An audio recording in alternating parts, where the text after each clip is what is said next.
আলাইকুম, কেমন আছেন সবাই? আমাদের ছাদে আজকে যে আচার দিয়ে রাখা হয়েছে, তো রোদ শেষ, ছাদে আসলাম। আমার এই মরিচের গাছটা মারা গেছে।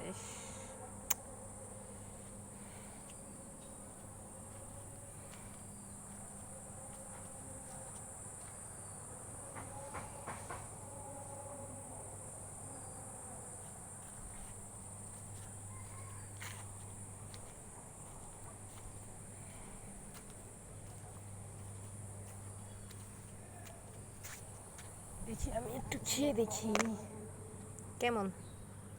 কার কার খেতে মন চাচ্ছে অবশ্যই চলে আসবেন, অবশ্যই আমি খাওয়াবো তাকে। আর এই আম হচ্ছে আমাদের ভাপায় সিদ্ধ করে ফ্রিজে ছিল, আর বাড়িতে যা আছে ছিল সব শেষ।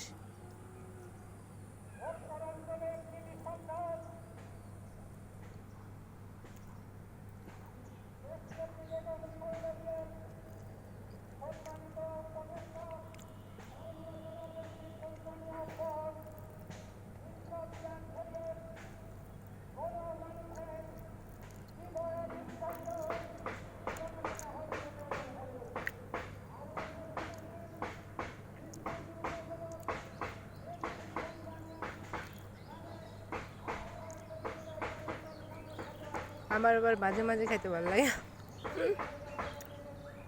যেগুলো যে একটু এমন হয়ে গেছে, তাপ লাগছে বেশি। এটা আবার বেশি খাইলে কিন্তু আবার গ্যাস। যাই হোক, যার যারা খেতে মন চায় অবশ্যই আমার সাথে যোগাযোগ করবেন এবং তাকে আমি খাওয়াবো। ভালো থাকবেন, আল্লাহ হাফেজ।